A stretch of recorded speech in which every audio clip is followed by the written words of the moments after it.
I am Brother John Allen Green, a Franciscan friar and a hermit from Johannesburg, and this is my weekly podcast, Reflections from the Hermitage.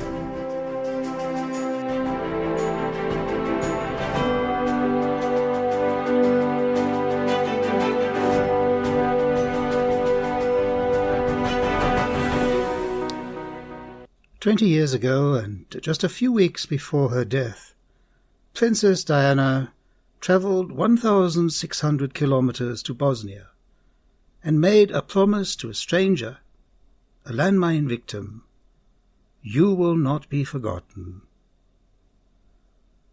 Muhammad Suljakavanik had lost both his feet stepping on a landmine in the forest just outside his house, a remnant of the Bosnia 3-year war. I was very moved as he explained how these words of Princess Diana, 'You will not be forgotten,' was like wind behind his back. And while thousands of other victims in the Bosnia area had taken their own life in total desperation, he says it was these words that kept hope alive in his heart. 20 years ago, I was working with the street children in Bertram's, Johannesburg. One afternoon I caught 2 of the young boys underneath my motor car, sawing away at the brake fluid pipe. It was in anger and in exasperation I shouted to the one young boy, 'You're going to end up in jail.' My sorrow at these harsh words, even as they were spoken in anger, could not undo the prediction of what would come about. Yes, our words and our actions have power that extends into decades and even into generations. They have the power to spread and to multiply like a virus. We see how the abused becomes the abuser, how the very victims of discrimination become the source of violence and domination.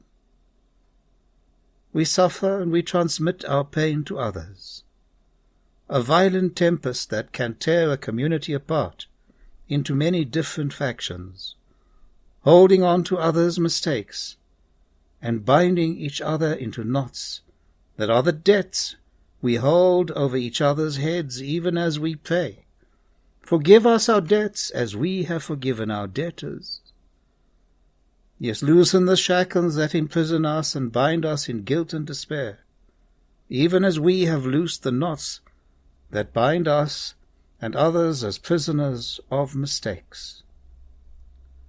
These are the knots, the troubles, and the struggles we face, for which we cannot see any resolution. Knots of discord in our families, lack of understanding between parents and children, disrespect, violence, the knots of deep hurts between husband and wife, the absence of peace and joy in our homes. There are also the knots of anguish and despair of separated couples, the widespread breakup of the family, the knots of a drug-addict son or daughter, sick or separated from home or God, knots of alcoholism, the practice of abortion, depression, unemployment, fear, solitude, the knots of forgetfulness.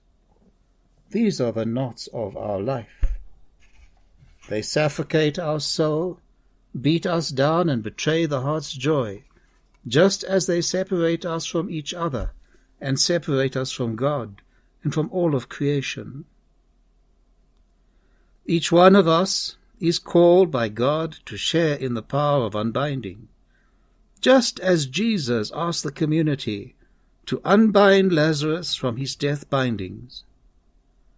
It is in our act of unbinding the other into freedom that we also find our own freedom and joy. It is only in this state, as one family, as one community, as one people, that we stand before God to become fully reconciled in God's love and his mercy. Jesus the Christ becomes open and present to us in this now, bringing all the past into that now for that deep healing that is only possible in and through God.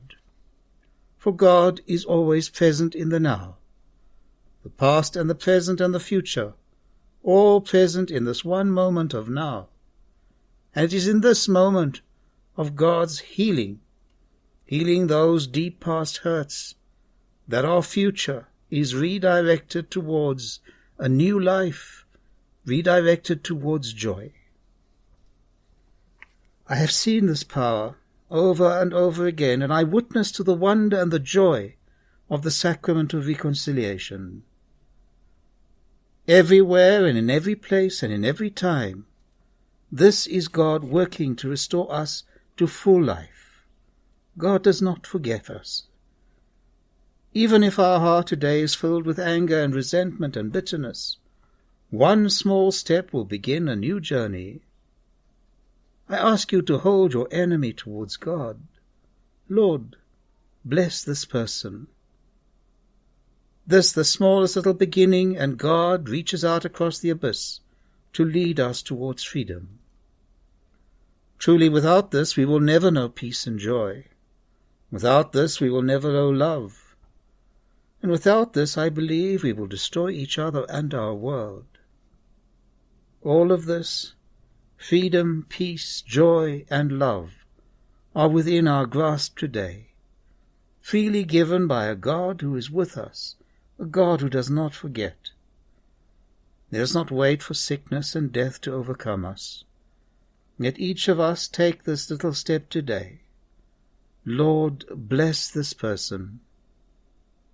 Each little step begins the transformation within us, will transform us, will transform our families, will transform our communities, and will transform our world. Lord, I know that within myself I do not have the power to forgive.